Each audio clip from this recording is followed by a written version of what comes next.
Page number 201, example number 5.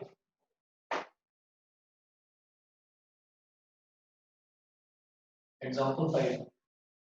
The shadow of a tower standing on a level ground is found to be 40 meter longer when the sun's altitude is 30 degree than when it is 60 degree. The shadow of a tower standing on a level ground.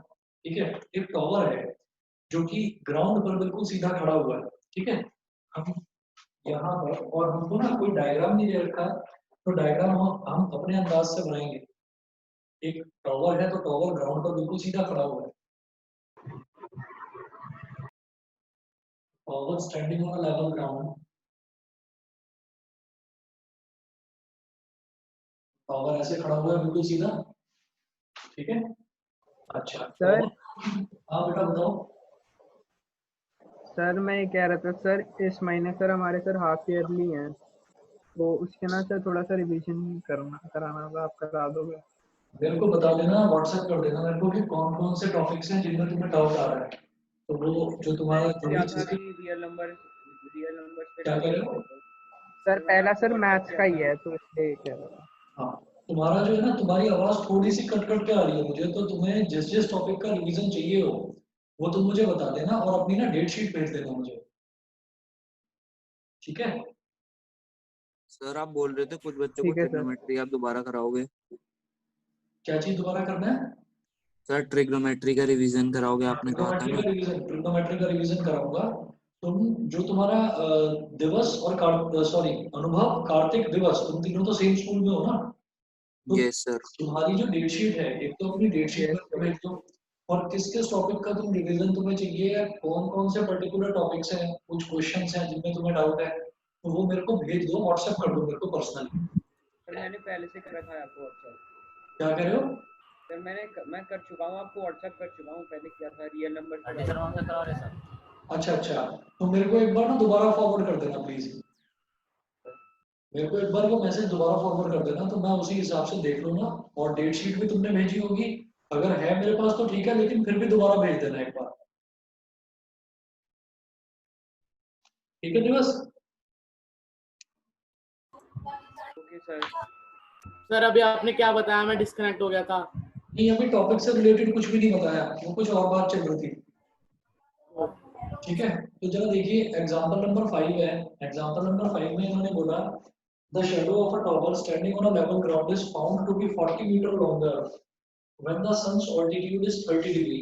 ठीक है, तो जब सन का altitude मतलब सन का altitude जब 30 degree होगा,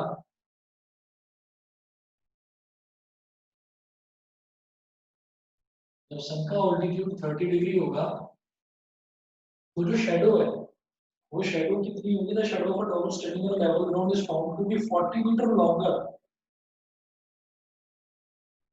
40 meter longer when the sun's altitude is 30 degree than when it is 60 degree. ठीक है, तो आप ये देखिएगा कि अगर मान लीजिए मैं सन के ऑल्टीट्यूड की बात करूं, तो जैसे जैसे एंगल ना बढ़ता चला जाएगा. देखो इधर है 30 डिग्री, मैं थोड़ा और, जैसे ये तो 30 डिग्री है, हम थोड़ा सा और इसको ऐसे बड़ा करें तो ये 30 डिग्री से बन जाएगा. थोड़ा ऐसा है ये 30 डिग्री, मैं इसको थोड़ा सा और बड़ा करूं तो ये बन जाएगा 40 डिग्री.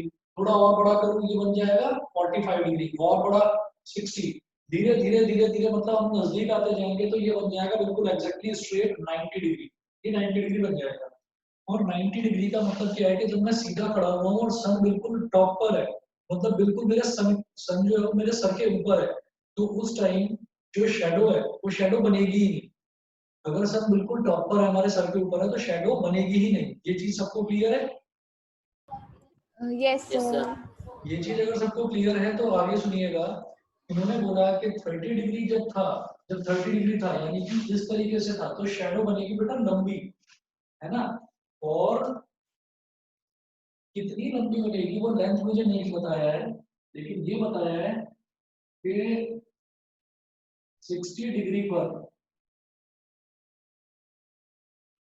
60 डिग्री पर ए बी सी डी, ये बताया है कि 60 डिग्री पर जो शेडो बनेगी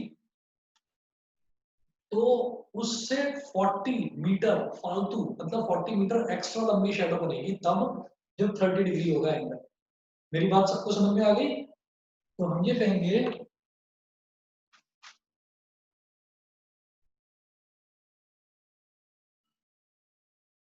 इसको बोल दो x, let the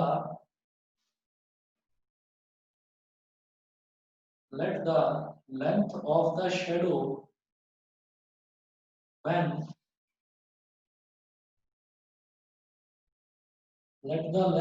shadow when sun's altitude was 60 degree be x meters।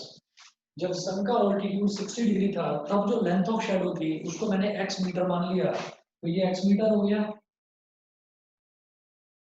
तो एज पर क्वेश्चन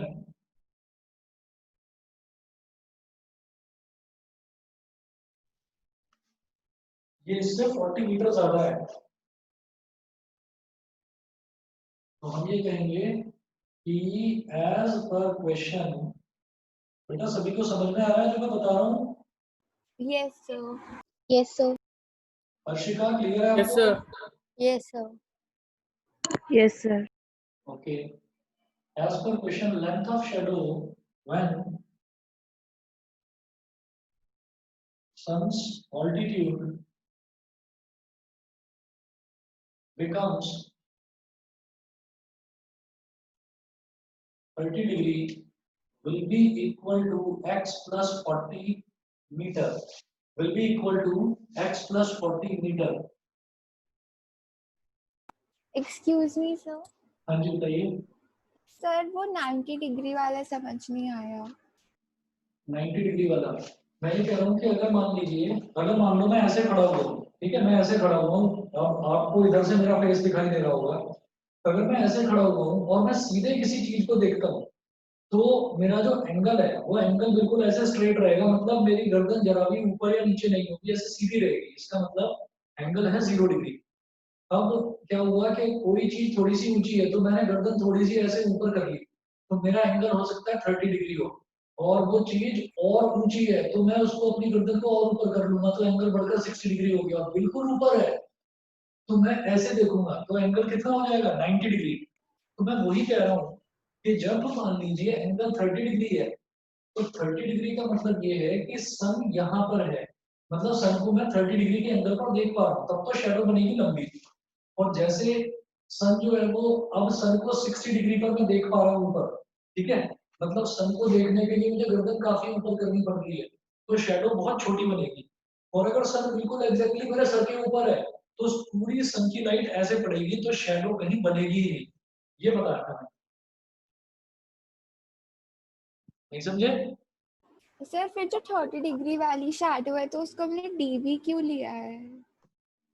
तब तो 30 डिग्री वाली जो शैडो है, हम ये कह रहे हैं कि जब भी हम सन को देख रहे हैं ना, अगर मान लीजिए यहाँ से हम सन को ऑब्जर्व कर रहे हैं तो सन को मैं आराम से देख पा रहा हूँ कि सन यहाँ पर है 30 डिग्री पर, मैं आराम से देख पा रहा हूँ सन को, मतलब गर्दन मेरी थोड़ी सी ऊपर उठी है तो मैं ऐसे देख पा रहा हूँ उसको 30 डिग्री। तो इसका मतलब ये है कि जितना छोटा एंगल होगा शैडो उतनी लंबी बनेगी। ऐसा होता है कि जितना एंगल छोटा होगा शैडो उतनी लंबी बनेगी, और जैसे जैसे एंगल बढ़ता जाएगा लेंथ ऑफ शैडो कम होती चली जाएगी। उन्होंने यही बताया कि जब 60 डिग्री पर शैडो की लेंथ कुछ भी होगी, कुछ भी थी 60 डिग्री पर, तो जब 30 डिग्री बना ना उसका ऑल्टीट्यूड, सन को देखने का एंगल 30 डिग्री बना, तो तब उसकी शैडो की लेंथ 40 मीटर बढ़ गई, यानी कि पहले अगर x मीटर थी तो अब बढ़कर कितनी हो गई x प्लस 40, बिकॉज एंगल जितना छोटा होगा शैडो उतनी लंबी होगी। ये समझ गए? Yes sir. Navya, Shreeja, Krishnanshi, Yes, sir. Clear है? Yes, sir. ठीक है, अच्छा एक minute,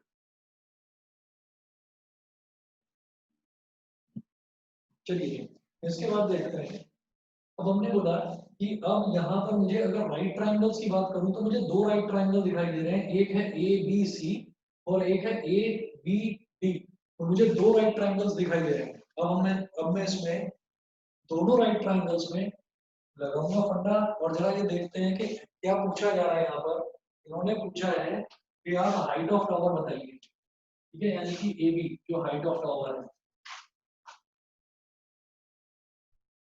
late the height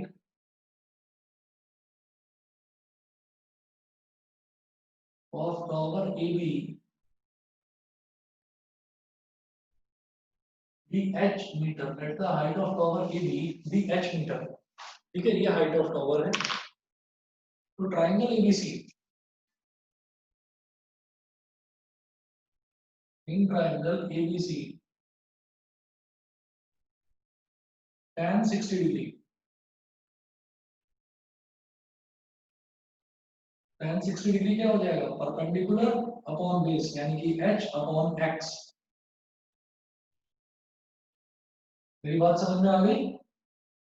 Yes, sir. तो √3 is equal to h upon x। x को इधर ले आओ, √3 नीचे आ जाएगा, x is equal to h upon √3, equation number 1। In triangle ABD,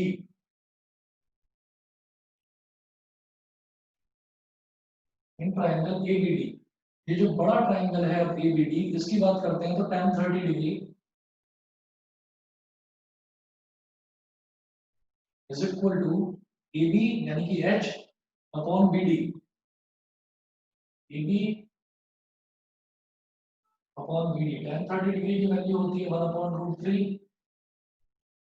AB है H और BD कितना है, BD, ये पूरा का पूरा BD x plus 40, cross multiply करेंगे, x plus 40 is equal to h√3। तो x is equal to h√3 minus 40, ये हो गई इक्वेशन नंबर 2, ठीक है। अब आप देखिए कि मैंने ऐसा क्यों करा। मैंने यहाँ पर इक्वेशन 1 में भी x की वैल्यू निकाल ली, क्योंकि मुझे x की वैल्यू निकालनी नहीं है। मैंने x की वैल्यू निकाल ली, इक्वेशन 2 में भी मैंने x की वैल्यू निकाल ली, ये भी x है, ये भी x है। मैंने x को निकाल लिया, दोनों तरफ x की वैल्यू निकाल ली, और मुझे x की वैल्यू निकालनी नहीं है। तो आप ये देखिए, ये भी x के बराबर है, ये भी x के बराबर है, तो इक्वेटिंग 1 and 2, इक्वेटिंग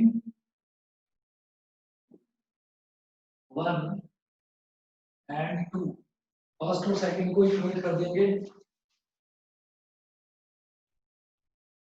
इक्वेट करने पर ये x की वैल्यू है h अपॉन √3 और इधर x की वैल्यू है h√3 माइनस 40, h√3 माइनस 40। तो अब क्या करिए, ले आओ इसको इधर ले आओ, h upon √3 minus h√3 is equal to minus 40, h common ले लिया, 1 upon √3 minus √3 is equal to minus 40, h LCM लेंगे तो 1 minus 3 upon √3 is equal to minus 40, तो h कितना हो गया, -2 upon √3 is equal to minus 40, माइनस से माइनस कैंसिल, 2 20s आ, h is equal to 20√3 metre. या तो ये कह सकते हैं, या √3 की वैल्यू आप डाल दीजिए और h is equal to 20 multiplied by 1.732, point गया नीचे आ गया 1000, एक 0 से एक 0 cancel, 2 2s are 4, 2 3s are 6, 2 7s are 14, 2 1s are 2 और 1 3, ये नीचे है 100, तो 34.64 मीटर। सभी बच्चों को क्लियर है कि नहीं, ये बता दीजिए। Yes, sir. sir. Yes, Sir. sir. अब Yes, sir.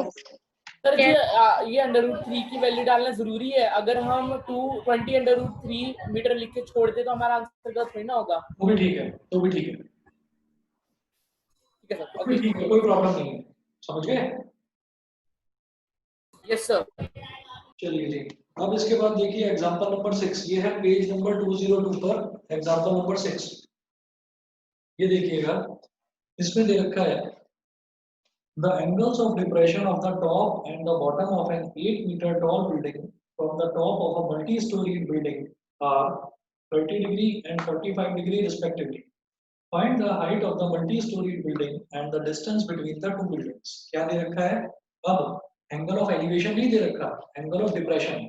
और मैं आपको पहले ही बता चुका हूँ कि एंगल ऑफ एलिवेशन और एंगल ऑफ डिप्रेशन हमेशा इक्वल होते हैं। तो angle of depression of the top and bottom of an 8-meter tall building from the top of a multi-storied building, मतलब एक तो बिल्डिंग है और एक है मल्टी-स्टोरीड बिल्डिंग। तो बिल्डिंग क्या होती है भाई? 3 मंजिल, 4 मंजिल या 5 मंजिल तक, 4-5 फ्लोर तक भी अगर बनी हुई है तो हम उसको बिल्डिंग बोल देते हैं, ठीक है। और मल्टी-स्टोरीड बिल्डिंग मतलब 10 फ्लोर्स तक हो या 15 फ्लोर्स तक हो या 20 फ्लोर्स तक हो तो उसको मल्टी-स्टोरीड बिल्डिंग बोल देते हैं। तो बिल्डिंग मतलब एक छोटी बिल्डिंग बनाएंगे और एक मल्टी-स्टोरीड बिल्डिंग मतलब एक बड़ी बिल्डिंग बनाएंगे। तो जरा बनाते हैं और देखते हैं अभी इसका डायग्राम किस तरीके से बनता है और क्वेश्चन को फिर मैं आपको समझाने की कोशिश करता हूँ, ठीक है। ये वाला मिटा रहा हूँ यहाँ से।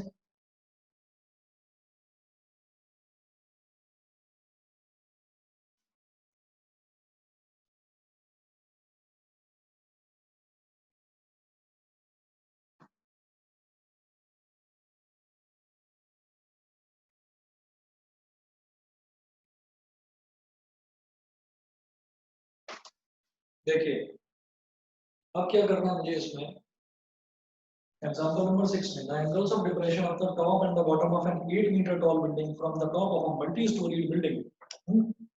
तो multi-storied building तो बड़ी बिल्डिंग हो गई,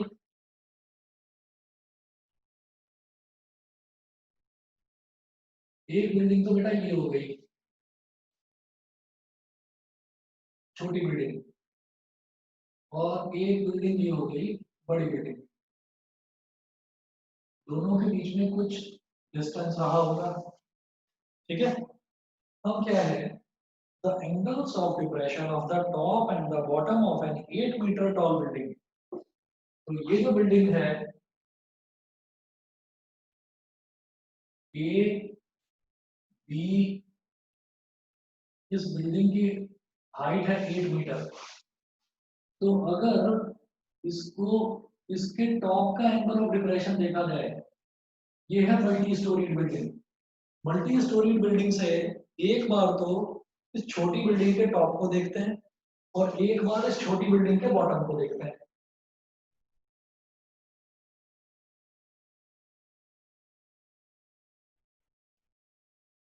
ठीक है। तो the angles of depression of the top and the bottom are 30 degree and 45 degree respectively।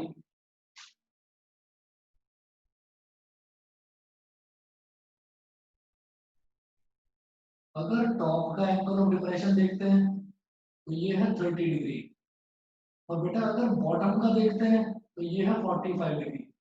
Question समझ में आ गया?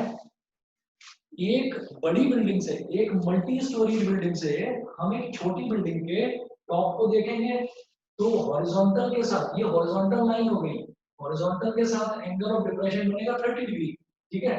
और अगर इसी पॉइंट से इसके बॉटम को देखेंगे तो एंगल ऑफ डिप्रेशन बनेगा 45 डिग्री। बताइए समझ गए कि नहीं?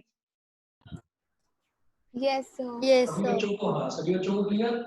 अच्छा सर एक बार दोबारा बता दीजिए सर। हाँ सर, एक बार दोबारा से सुन लो, दोबारा से सुन लो। हमारे पास एक छोटी बिल्डिंग है एबी जिसकी हाइट दे रखी है 8 मीटर, और एक बड़ी बिल्डिंग है मल्टी स्टोरी बिल्डिंग, ठीक है। मल्टी स्टोरी बिल्डिंग के टॉप से, मतलब उसके बिल्कुल ऊपर से, छत से, वहां से अगर मैं इस छोटी बिल्डिंग के टॉप को देखता हूँ तो एंगल ऑफ डिप्रेशन हो जाएगा 30 डिग्री। एंगल ऑफ डिप्रेशन क्या है? जो हॉरिजॉन्टल लाइन के साथ में बनता है, तो ये एंगल बना 30 डिग्री। और अगर इसी पॉइंट से मैं इसके बॉटम को देखता हूँ तो एंगल ऑफ डिप्रेशन क्या बन जाएगा? 45 डिग्री। बताइए समझ में आ गया? Yes sir. Yes sir. Angle of depression और एंगल ऑफ एलिवेशन सेम होता है। अगर ऊपर से किसी नीचे वाली चीज को देखते हैं तो वो डिप्रेशन कहलाता है, और अगर नीचे से किसी ऊपर वाली चीज को देखते हैं तो वो एलिवेशन कहलाता है। बताइए सबको क्लियर है? सर तो यहाँ पे तो दोनों डिप्रेशन वाले है ना? दोनों डिप्रेशन वाले एंगल हैं, ठीक है, क्योंकि मैं ऊपर से एक बार इस बिल्डिंग के टॉप को देखता हूँ, ठीक है, तो ऊपर से नीचे देखने के लिए तो मुझे गर्दन नीचे ही करनी पड़ेगी, है ना, और एक बार मैं उस बिल्डिंग के बॉटम को देखता हूँ, यानी कि गर्दन मुझे और ज्यादा नीचे करनी पड़ेगी, समझ गए? Yes sir. तो 30 डिग्री और 45 डिग्री हो गया। फिर ये बोल रहे हैं find the height of the multi storey building and the distance between the two buildings A B C D. B और सी ये तो हो गया distance between the two buildings, इसको बोल दिया हमने एक्स। यहां से एक लाइन हॉरिजॉन्टल ऐसे खींचिए जो नीचे हॉरिजॉन्टल के पैरेलल हो, तो देखिए जब ये वाला एंगल 30 डिग्री तो ये वाला एंगल भी 30 डिग्री होगा। ये बता दीजिए, लक्ष्य क्लियर है? Sir yes sir. Pranjal, Shaurya, Pranjal yes sir. Clear है? हाँ सर क्लियर है। ठीक है, दीपांशी, विदुषी, आप दोनों बताइए। Yes sir. Yes sir. Harshika, Krishnanshi, आप दोनों बताइए, समझ गए ना? Yes sir. Yes sir. Yes ठीक सर। है, चलिए नव्या, नव्या फिगर क्लियर है? Yes sir. Yes sir. ठीक है बेटा, भव्या तुम्हें भी क्लियर है? Yes sir. ठीक है जी। अब देखिएगा ये बोल रहे हैं कि find the distance between the two buildings, तो डिस्टेंस तो हो गया x और हाइट पूछ रहे हैं मल्टी स्टोरी बिल्डिंग की। जब इस वाले की हाइट 8 है तो ये भी 8 होगा। इस पॉइंट को आप E बोल दीजिए, ये वाला एंगल भी 90 डिग्री का होगा। और ये जो DE है ना लेंथ, ये वाली DE, इसको बोल दीजिए h, इसको बोल दीजिए h, ठीक है। और मैं यहाँ से 1 मिनट के लिए ये लाइट ऑफ कर रहा हूँ। मुझे लगता है अब फिगर आप लोगों को क्लियर दिखाई दे रही होगी सबको। Yes sir. ठीक है बेटा, अब देखिएगा, सर पहले भी देखिए। अरे वो इधर रिफ्लेक्शन पड़ रहा था ना इसलिए मैंने कहा इन ट्रायंगल DEA इन, अब देखो जब ये 30 डिग्री है, इसी तरह से यहाँ ये वाली जो लाइन है, ये वाली जो पूरी लंबी लाइन है, ये इस हॉरिजॉन्टल के साथ 45 डिग्री बना रही है, तो ये भी तो इसके पैरेलल है, तो ये वाला एंगल भी तो 45 डिग्री बनेगा। बोलिए, समझ में आ गया? Yes sir. Yes sir. ठीक है, तो मैं बात करूंगा in triangle AED, in triangle AED triangle में हम ये कहेंगे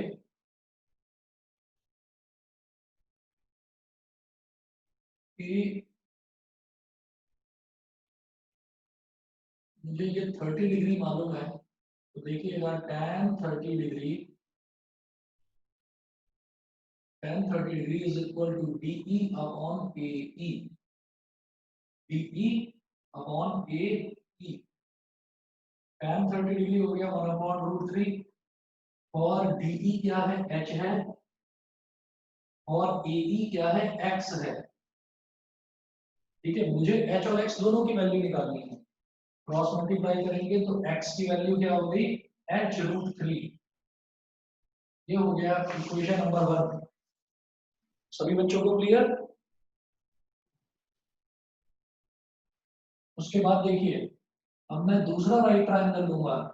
दूसरा राइट ट्रायंगल लेता हूं मैं बड़े वाला DCB, बड़ा राइट ट्रायंगल लूंगा।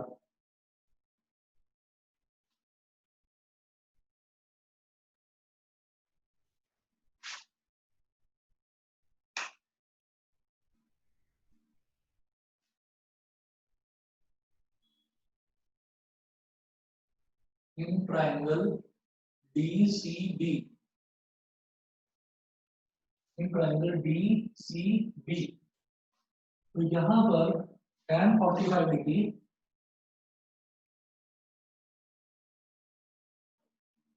tan 45 डिग्री कितना हो जाएगा बेटा, ये हो जाएगा DC upon BC,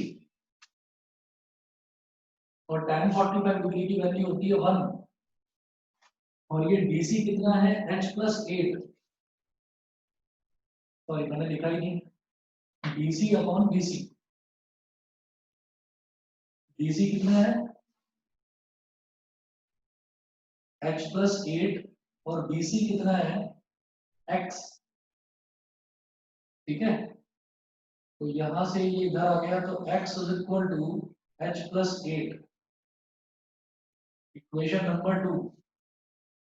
equation number 1 में क्या है x इज इक्वल टू क्या है h रूट 3। इक्वेशन नंबर 2 में क्या है x is equal to h plus 8।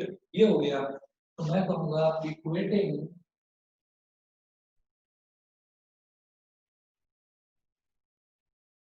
First and second, first और सेकंड को इक्वेट कर दीजिए।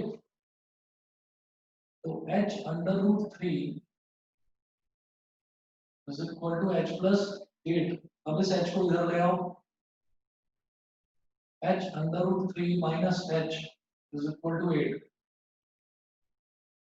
h कॉमन ले लिया, under root 3 minus 1 is equal to 8। तो h is equal to under root 3 minus 1, इसको मैं क्या बोलूंगा 1.732 माइनस 1 इज इक्वल टू 8। तो h इज इक्वल टू कितना हो गया 0.732।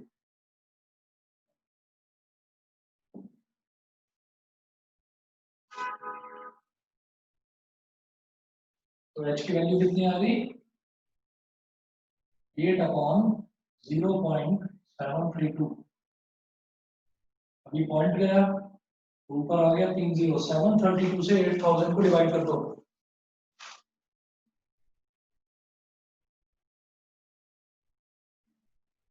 सेवन 732 800 में से 732 सब्ट्रैक्ट करो तो कितना आ जाएगा 68। 680 हो गया, ठीक। उसके बाद देखिएगा जीरो था क्योंकि 680 आता ही नहीं है, फिर पॉइंट लगाकर एक जीरो लगा दिया 10.92 पॉइंट लगा दिया 732। अब क्या करेंगे हाउ मच था 8 था 8 था ना 8 2 था 16 8 3 था 24 और 1 25 2 कैरी आ गया 8 7 था 56 और 2 ये तो 9 सा भी जा सकता है ना नहीं सर Yes, sir. 10.92 है अरे रुक तो जाओ एक मिनट 700 हाँ 9 सा चला जाएगा ठीक है ठीक है कितना आ रहा है 10.92 यस सर आगे भी जा रहा है बहुत ठीक है हम 10.92 लेकर चले गए h की वैल्यू आ गई 10.92 h की वैल्यू 10.92। तो अब क्या करेंगे therefore height of multi-story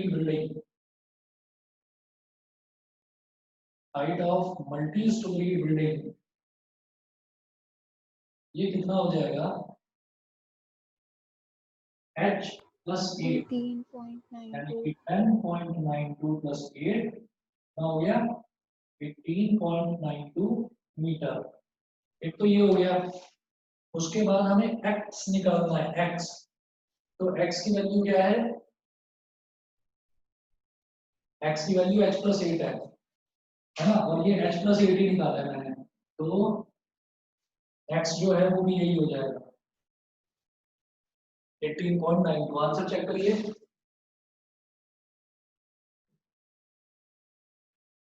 करिए ये दे रखा है या रूट की टर्म्स में दे रखा है अंडर रूट 3 की टर्म्स में Sir, under root 3 की terms में. ठीक है वो भी ठीक है ये भी ठीक है उसको भी आप सॉल्व करके देख लेना सेम आंसर आएगा। सभी बच्चों को क्लियर है ना यस सर जी सर। ठीक है तो x जो है x है h plus 8 from second equation में ना x is equal to h plus 8 h plus 8 ही निकाला है हमने 18 पॉइंट यानी कि 10.92 plus 8 तो ये भी 18.92 मीटर ही होगा। ये करने के बाद में फिर एक और क्वेश्चन देखिएगा। अब जो हमारा नेक्स्ट क्वेश्चन है ये है example number 7। From a point on a bridge across a river the angles of depression of the banks on opposite sides of the river are 30 degree and 45 degree respectively. If the bridge is at height of 3 meter from the banks, अब क्या है कि मैं एक ना bridge पर खड़ा हुआ हूँ, ठीक है, मैं ब्रिज पर बीच में खड़ा हुआ हूँ, तो ब्रिज ऐसे है, आप समझ लीजिए कि ब्रिज ऐसे है और नदी, ये ब्रिज का लेवल है और नदी उसके नीचे से ऐसे फ्लो करके जा रही है, ऊपर ब्रिज है और मैं ब्रिज के ऊपर खड़ा हूँ। मैं ब्रिज के ऊपर से एक बार नदी को इस तरफ देखता हूँ, नदी के इस वाले किनारे को देखता हूँ, ये वाला जो बैंक है, तो कुछ एंगल ऑफ डिप्रेशन बनता है और इसी पॉइंट से एक बार मैं नदी के इधर वाले किनारे को देखता हूँ तो कुछ एक एंगल ऑफ डिप्रेशन बनता है। मुझे लगता है आप लोगों को समझ में आ गया होगा। मैं दोबारा बताता हूँ कि जो रिवर है, सर आगे समझ में। हाँ, रिवर जो है वो इस तरह से फ्लो कर रही है आगे की तरफ, रिवर ऐसे जा रही है आगे की तरफ फ्लो कर रही है और रिवर के ऊपर रिवर ऐसे फ्लो कर रही है तो ट्रैफिक ताकि चलता रहे तो ऊपर से ऐसे एक फ्लाईओवर बना हुआ है, एक ब्रिज बना हुआ है ऐसे, ठीक है। अब रिवर ऐसे फ्लो कर रही है, उसके ऊपर यहाँ पर ब्रिज है, मैं ब्रिज पर खड़ा हुआ हूँ, तो रिवर के दो किनारे होंगे, एक ये वाला किनारा और एक ये वाला किनारा। मैं ऊपर से इधर वाले किनारे को देखता हूँ तो एक एंगल ऑफ डिप्रेशन बनेगा और मैं ऊपर से इधर वाले किनारे को देखूंगा तो एक एंगल ऑफ डिप्रेशन बनेगा। मुझे लगता है सिचुएशन अब समझ में आ गई होगी। Yes, yes sir. सर। ठीक है, तो एक बार आपको क्वेश्चन फिर से पढ़कर बताता हूँ मैं। From a point on a bridge across a river, the angles of depression of the banks on opposite sides of the river, एक तरफ है 30 डिग्री, एक तरफ है 45 degree respectively. If the bridge is at a height of 3 meter from the banks, ठीक है, banks का मतलब क्या है, जो किनारे हैं, किनारे भी तो नदी के लेवल पर ही है, ऐसा तो नहीं होता ना कि किनारा ऊपर नीचे होता है, ठीक है, नदी के लेवल पर ही होता है किनारा भी। तो किनारे से यानी कि बैंक से ब्रिज की हाइट कितनी है वो दे रखी है मुझे 3 metre. Find the width of the river, find the width of the river, मुझे रिवर की विड्थ बताना, ठीक। 1 मिनट रुकिए, 1 मिनट में बता रहा हूँ।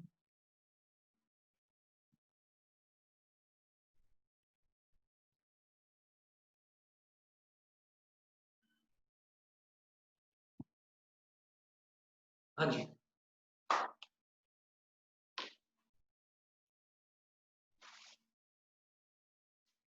मैं इधर डायग्राम ड्रॉ कर रहा हूँ उसका। एग्जांपल नंबर 7, ये तो हो गया है, फिर तो मिटाई दो।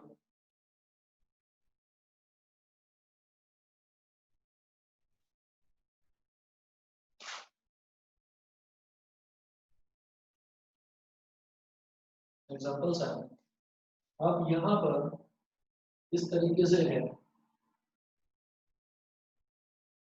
ये एक ब्रिज है,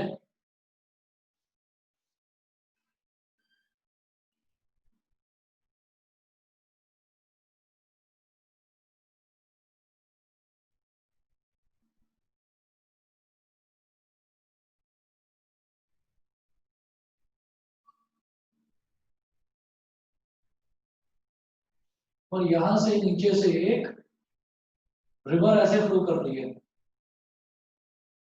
रिवर ऐसे फ्लो करके जा रही है।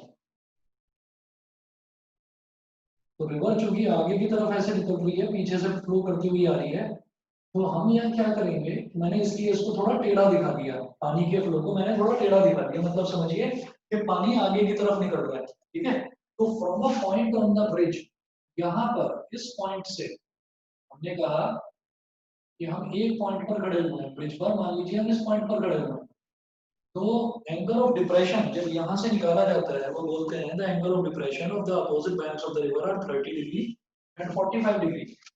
तो एक तो ये बनेगा एंगल ऑफ डिप्रेशन, ठीक है, और एक ये बनेगा, भाई दो किनारे हैं ना नदी के, एक इस तरफ और एक इस तरफ, तो ये और इसको मैंने बोल दिया हॉरिजॉन्टल, मतलब ये नदी का पूरा लेवल हो गया, मतलब ये विड्थ हो गई रिवर की। मेरी बात समझ में आ गई सबको। मैं इस पॉइंट Yes, से खड़ा होकर नदी के इस किनारे को देख रहा हूँ और इस किनारे को देख रहा हूँ और ये नदी की विड्थ है, ये इस तरीके से पानी फ्लो करके बाहर की तरफ आ रहा है, ठीक है। तो हमने कहा कि एक तरफ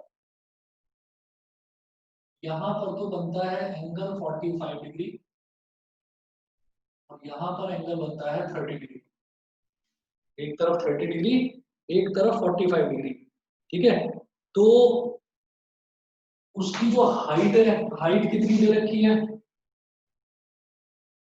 हाइट दे रखी है बेटा 3 मीटर। तो हाइट निकाली जाती है हमेशा परपेंडिकुलर, इस पॉइंट को बोलो ए, इस पॉइंट को बोलो बी, इस पॉइंट को बोलो सी, इस पॉइंट को बोलो डी। ठीक है, ये पॉइंट हो गया। अब आप समझिएगा कि जब ये वाला एंगल 45 है तो बेटा ये भी 45 होगा, और जब ये 30 है तो फिर ये भी 30 होगा। इतना समझ में आ गया हो तो आगे बढ़ूं मैं? Yes, sir. Yes, sir. ठीक है, Yes, sir. चलिए जी, इसके बाद देखिएगा, इसके बाद हमें क्या करना है कि जैसे मान लीजिए ये 3 मीटर दे रखा है, तो मेरे से एक तो वो विड्थ पूछ रहे हैं रिवर की, और बस find the width of the river, बस ये पूछा जा रहा है। ठीक, तो फ्रॉम द डायग्राम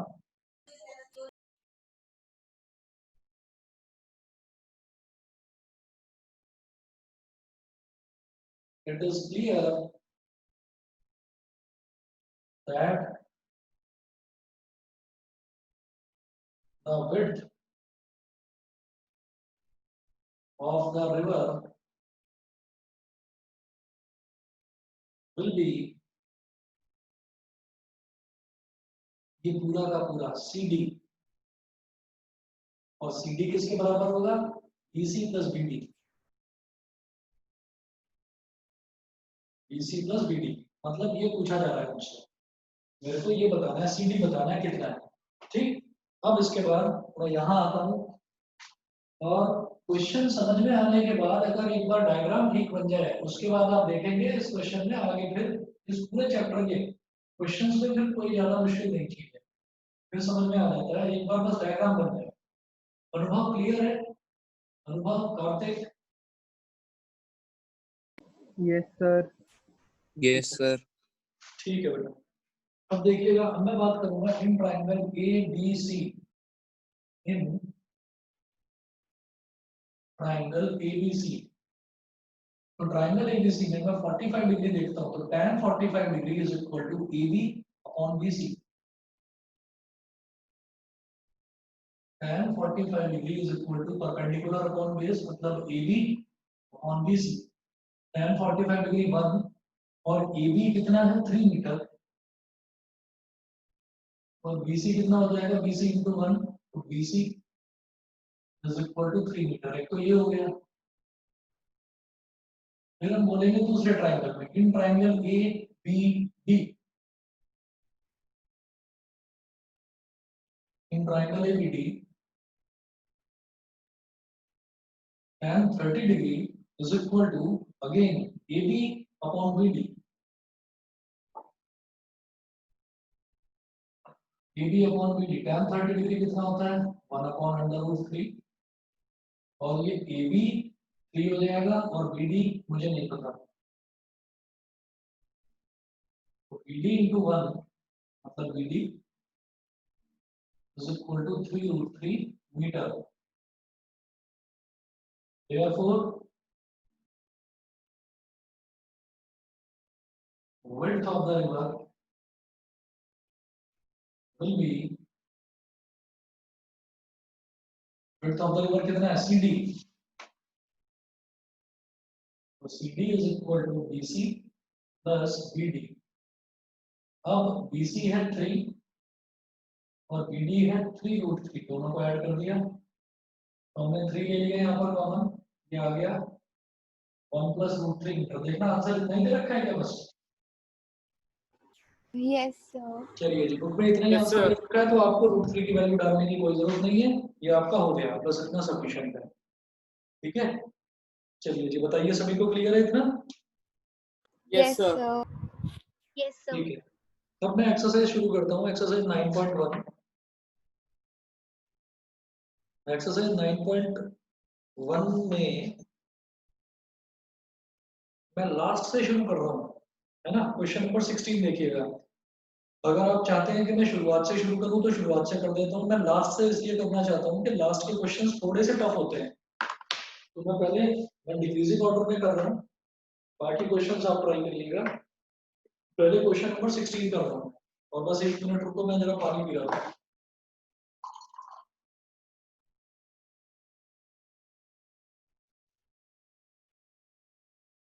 रिकॉर्ड कर लो। मेरे को मत बताओ, मैं अपने आप देख लूंगा। आपको किसी भी तरीके की कोई प्रॉब्लम नहीं आएगी जब रिकॉर्डिंग देखोगे, ठीक है। क्वेश्चन नंबर 16 देखिए। एक्सरसाइज 9.1 का क्वेश्चन नंबर 16 में है the angles of elevation of the top of a tower from 2 points at a distance of 4 metre and 9 metre from the base of the tower and in the same straight line with it are complementary. क्या है? The angles of elevation of the top of a tower from 2 points. एक tower है, उसका जो top है उसके top का angle of elevation लिया जा रहा है दो अलग अलग जगह से, ठीक। The angle of elevation of the top of a tower from 2 points at a distance of 4 metre and 9 metre from the base of the tower and in the same straight line. मतलब ये है हमारे पास एक tower. Tower को मैंने बोल दिया A B, tower को मैंने बोल दिया ए बी। तो इस ए बी में इन्होंने कहा कि at a distance of 4 meter and 9 meter from the base of the tower। तो एक तो यहां से निकाला हमने, यहां से इसका एंगल ऑफ एलिवेशन निकालेंगे।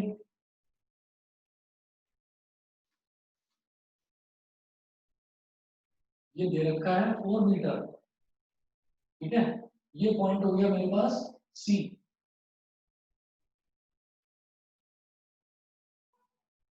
उसके बाद एक पॉइंट और है, वो दे रखा है इन्होंने from 2 points at a distance of 4 metre and 9 metre from the base of the tower. मतलब एक डिस्टेंस तो, एक पॉइंट तो है उसके बेस से 4 मीटर दूर पर, और एक पॉइंट है उसके बेस से 9 मीटर की दूरी पर। तो 9 मीटर का मतलब क्या हो गया? ये वाला डिस्टेंस कितना बचा? 5 मीटर। तो ये जो दो एंगल बन रहे हैं ना यहाँ पर, angle of elevation, they are complementary. मतलब अगर ये वाला एंगल थीटा है तो ये वाला एंगल हो जाएगा 90 माइनस थीटा। बस इतना बता दीजिए, ये चीज आप लोगों को समझ में आ गई कि नहीं आई? नहीं आई। नहीं आई।